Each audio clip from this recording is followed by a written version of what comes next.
Hey folks, stay tuned for an exciting opportunity to help determine the direction of this show. More on that at the end of this episode.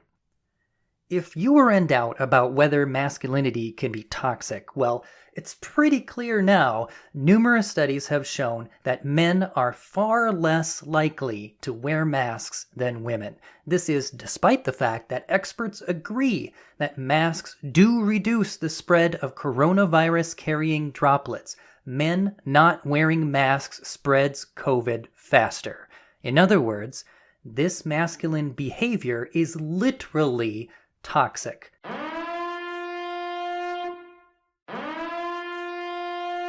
Or would it be biohazardous? Doesn't quite have the same ring to it though, does it? Biohazardous masculinity? In any case, the more important question is why? Why are men more likely to go maskless in public? And what does it have to do with masculinity? And what can we do to be real men with masks? That's what we're talking about in today's Short Shorts episode. I'm BT Newberg, and this is the history of sex.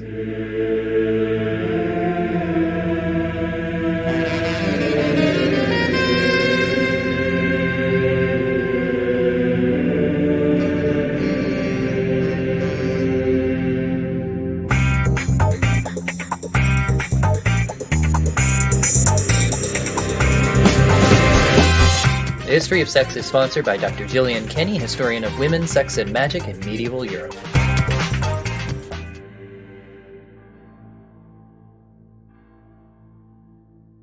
I'd like to thank our new patron, Joe McMorrow, for making this episode possible. Hey folks, this episode of The History of Sex is sponsored by Let's Get Checked.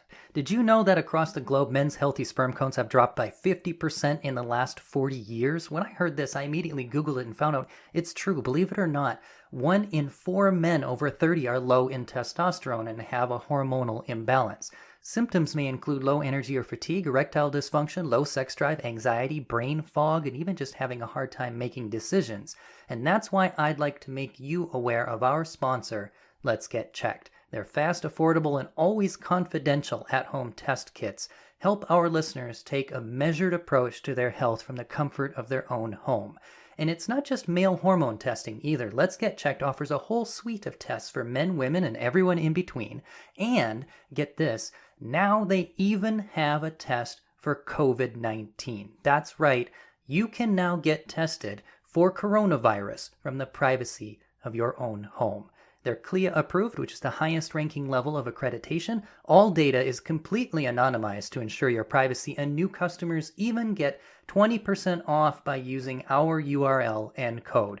Just go to trylgc.com/BT Newberg and enter the code HISTORY for 20% off of your purchase. I tried it myself and it was really pretty easy. My kit came in the mail, I took a sample in the morning, mailed it out the same day, and in less than 2 weeks I could see my results online.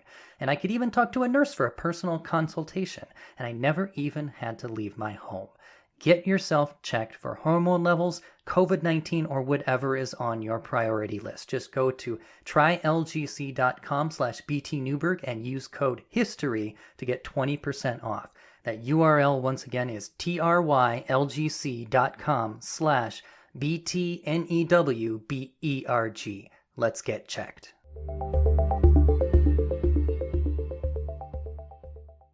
Hey folks, before we get started, I want to tell you about one of the highest rated history podcasts out there, which just released an episode on sex in ancient Rome. Professor Daniele Bolelli of History on Fire unveils the Roman bedroom, including all its quirks and delights, as well as its often gruesome prejudices. Check out Daniele Bolelli's episode, Sex in Ancient Rome. His show, History on Fire, has recently made the switch to Luminary, which is a platform kind of like Netflix for podcasts. The first week is free, so you can check out History on Fire on Luminary now. All right, time for today's Short Shorts. Short!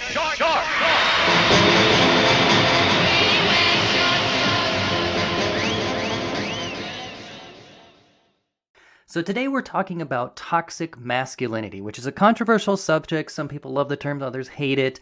So let me be crystal clear. Not all masculinity is toxic. Not even all traditional masculinity is toxic. Much of it is courageous, self-sacrificing, and virtuous. But some aspects can harm those around men as well as men themselves. And that's what we mean by toxic.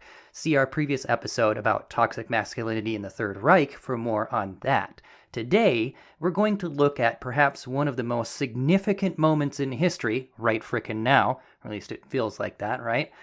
And we're going to ask, what is at the root of this particular aspect of masculinity that seems to be endangering men and those around them?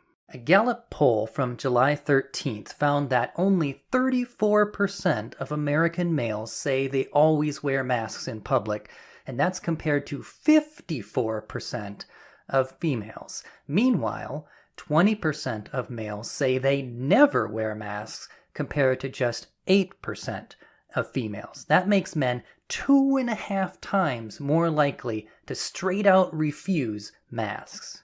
Several other studies have confirmed this gender difference, including high-quality academic studies by Palmer and Peterson, Caprara and Barcelo, and more. So why are men refusing to wear masks?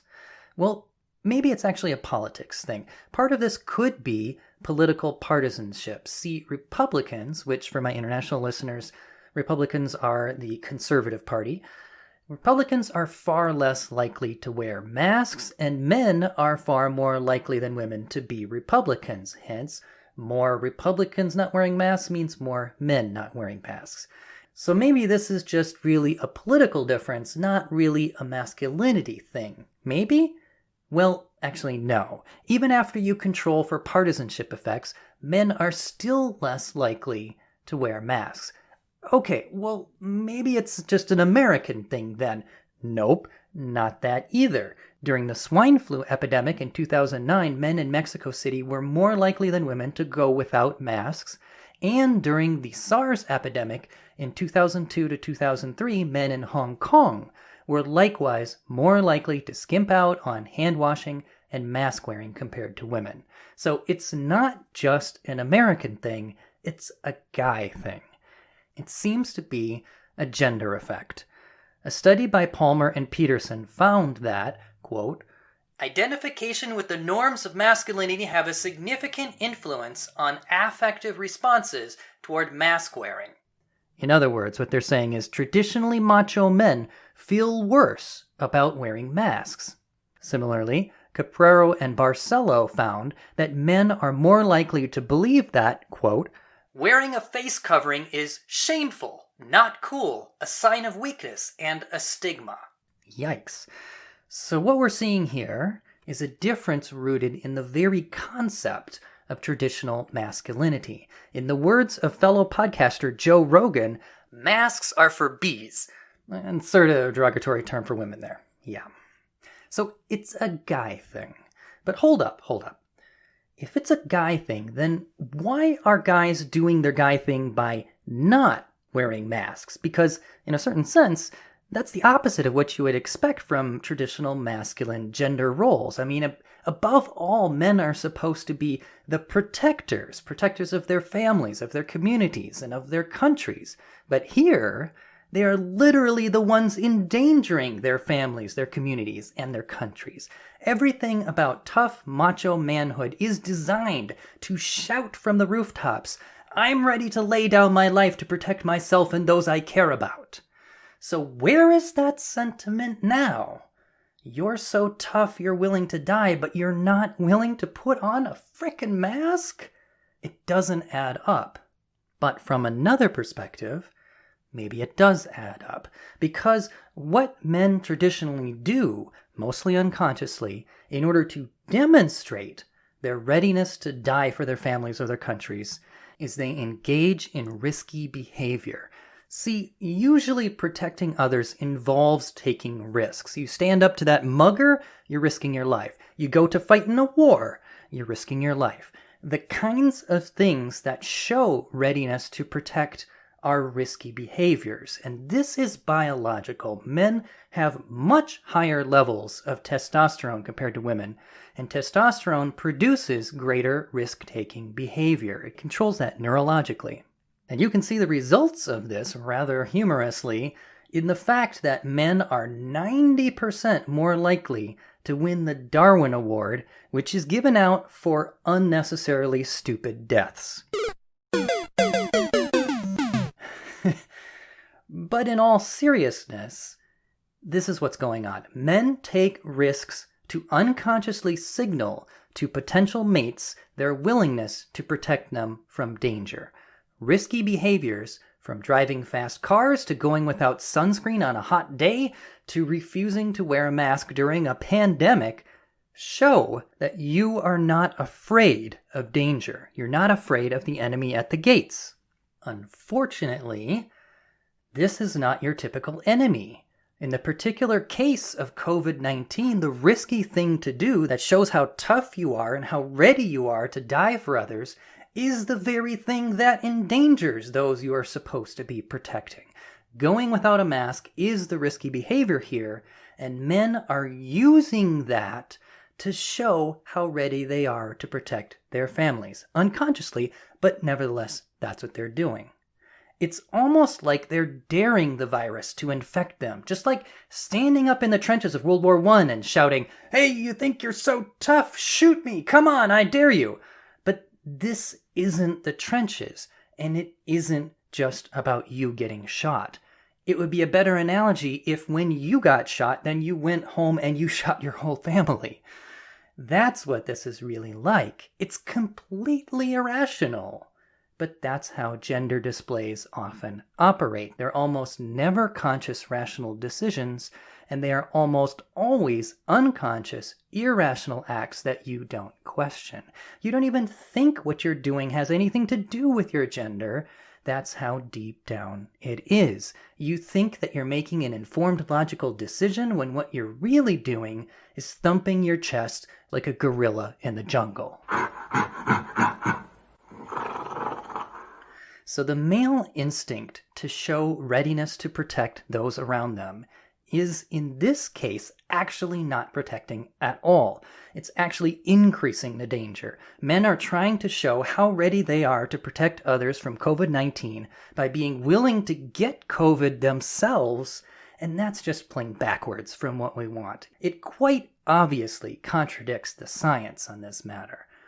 But then again, there is a long tradition of men ignoring scientific findings when inconvenient for their masculinity. Think of smoking. Think of seatbelts. Think of condoms, for crying out loud.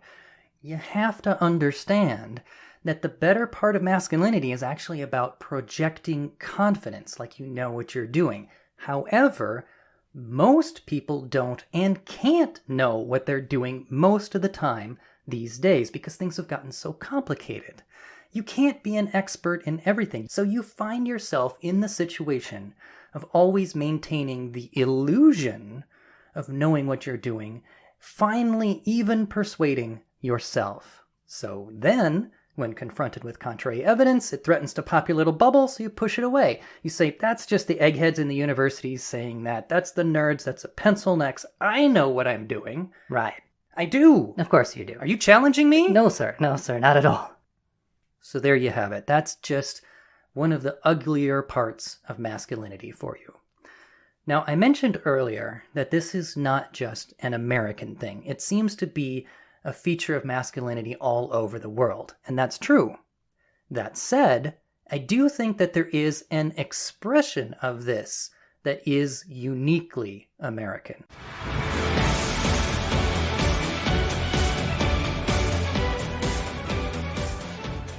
First of all, Americans are all about freedom, right? That's no secret. So defending your freedom and your right to choose is the quintessential demonstration of a particularly American masculinity. So when a store says you have to wear a mask to come inside, or especially if a state governor lays down a mandatory mask rule, then you have the perfect opportunity to display your masculinity by standing up against this egregious, tyrannical overreach by saying, "How dare you tell me what to do with my body?" Now, ironically, it's often these same men that have no problem at all with the government telling women what to do with their bodies, but I digress. How dare you tell me what to do with my body? That is the battle cry of the rough-riding, rootin'-tootin' cowboy of freedom. And now that I think of it, maybe there's a way that we could work with that. I mean, maybe what government should be doing is telling people that they can't wear masks. I mean, use some good old-fashioned reverse psychology to flip them around a bit. Masks. No masks. Masks. No masks. No masks. Masks. Masks. I'll wear a mask if I don't want, please. Rabbit season. Duck season.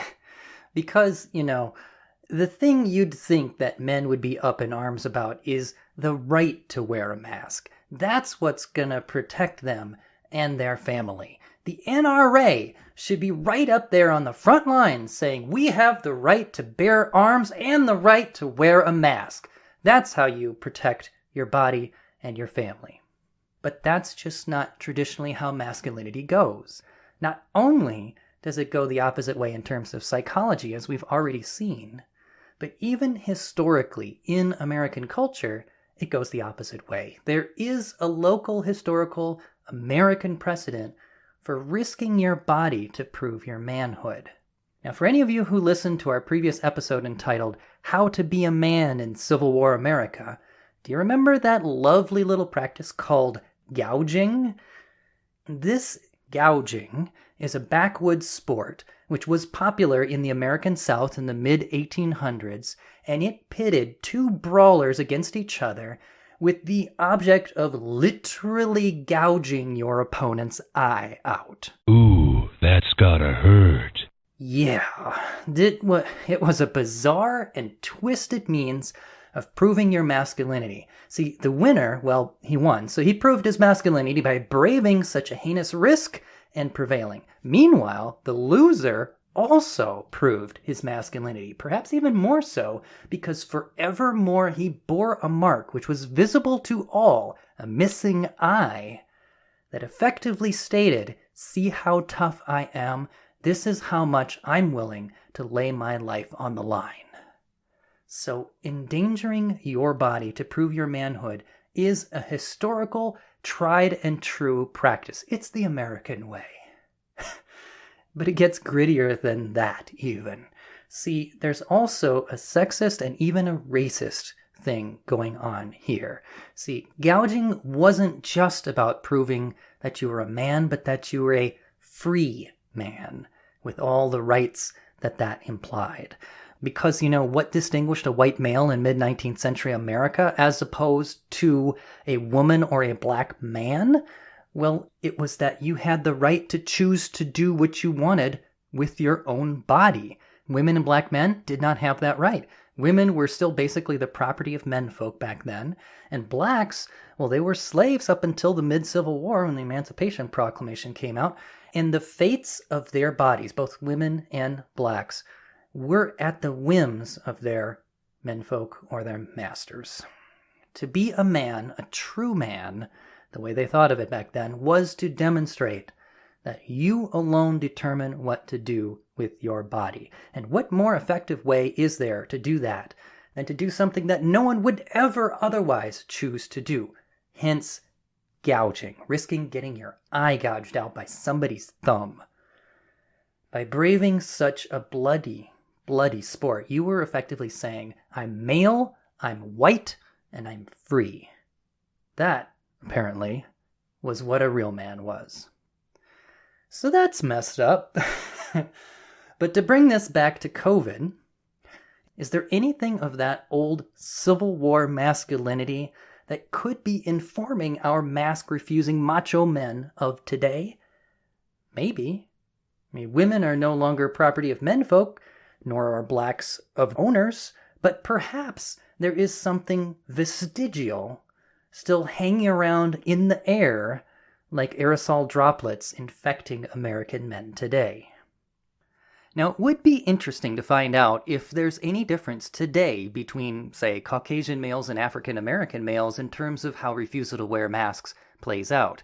I wasn't able to find any studies breaking it down by race, and even if there were studies like that, it would actually be a whole thorny issue to tease out exactly what any differences there might mean. For example, one thing that I did find is that many blacks today fear that wearing a mask will actually cause others to racially profile them because it kind of makes you look like you're gonna loot the place or something in the minds of, some people. And it's not just a fear. Check it out. The shopping experience of one man, Cam Buchner, a 35-year-old attorney and state senator from Illinois, was related in an article on Stat News. While many white customers streamed by wearing masks, a uniformed officer stopped Buchner as he was leaving the store with a cart, asking to see his receipt and ID. It wasn't like I had anything that was the least provocative in my cart. It was flowers for my garden, Buchner says. When asked why, the officer said, "I can't see your face. You look like you might have been up to something." So there you go. There it is right there. The article continues. Despite his experience, Buchner said he is still going to wear a mask, in part to protect his father, who has risk factors making him more vulnerable to COVID-19. Now, indeed, the African American community has been disproportionately hit by the pandemic, making the tough choice facing blacks all the more poignant. So, long story short, yeah, it's complicated. At the end of the day, the fact of the matter is that men of all races are considerably more likely than women to refuse to wear a mask, even though it endangers their loved ones. They refuse even though it endangers themselves. And as we've seen, perhaps that's even because it endangers themselves. By endangering themselves, they demonstrate, mostly unconsciously, that they are unafraid, just like soldiers in the trenches daring the enemy to shoot, or backwoods brawlers risking the loss of an eye. They are proving their manhood. They're showing that they have the cojones to be protectors. Unfortunately, in this case, they apparently have the cojones, but not the brains. The spread of COVID-19 is significantly reduced by wearing masks. The smart way to protect your family and your country is to put on that mask. So how do we get men to do that? Well, several studies have tried to find out. Most show that shaming does not work, so it doesn't help to tell men that they're endangering their loved ones. Rather, it's better to put it in positive terms, like you're protecting your loved ones. The study by Caprera and Barcelo, for example, tested several phrases for doing this, including protecting you, protecting your family, protecting your community, or protecting your country, and they found the most favorable results with protect your community. So maybe that's the tack that we need to take. We can also make masks look more manly. There are lots of companies now that are putting out masks with shark teeth or camouflage or ones that make you look like you're in Mortal Kombat. I mean, there's your gouging callback right there, right? Finish him. Or at least take an eye out. Yep, the eye is fine. Now, will manly masks that make you look like Scorpion or Sub-Zero do the trick? It's too early to see. But hey, I'll take whatever we can get at this point.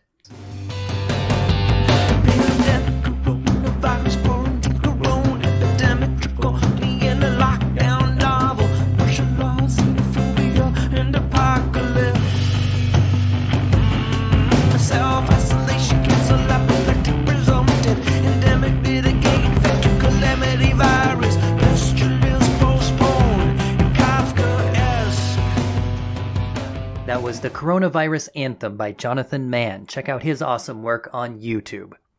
Well, that's all for today, folks. I hope you learned something today. I certainly did. All right, earlier at the top of the show, I mentioned a special opportunity for you folks. So here it is.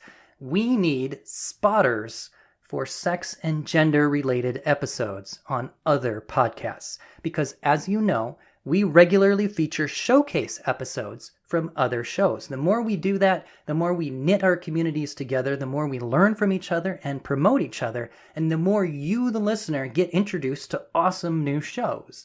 You are our best resource for spotting those episodes. So what other shows have you seen that have touched on the same kinds of topics that we cover on this show. I'm talking sex as in male, female, non-binary. I'm talking sex as in getting it on. I'm talking gender as in, gender. And I do love it when an episode covers sex and gender for a whole culture, like Daniele Bolelli's History on Fire episode just did. But also, good candidates for our show include stories of underprivileged perspectives, like, the biography of a famous historical woman like Josephine Baker, or of a trans person or an LGBTQ person, the whole shebang. So if you know of a podcast episode like this, or if you yourself are a podcaster and want to get your show featured on our feed, hit me up. Absolutely. I will consider it. If it shows a high standard of research and decent audio quality, I would absolutely love to hear from you. So hit me up. You can find me on Facebook, Twitter, or Instagram as @historyofsexpod, or you can email me at historyofsexpod@gmail.com. I want to hear from you. If you like what we're doing here on this show, you can support us by subscribing, rating, and reviewing. And you can pledge on Patreon, where $5 a month gets you a portrait drawn in the time period and culture of your choosing. I will draw you masked and proud of it. I'll make you look like Sub-Zero or Kitana. She was the one with the fans. She had a mask too in Mortal Kombat. Or whatever you want. I'll make you look awesome. I promise. Just go to www.patreon.com/BTNewberg. That's patreon.com/BTNEWBERG. All right. I'll see you next time, folks. Wear your masks. I'm BT Newberg, and this is the history of sex.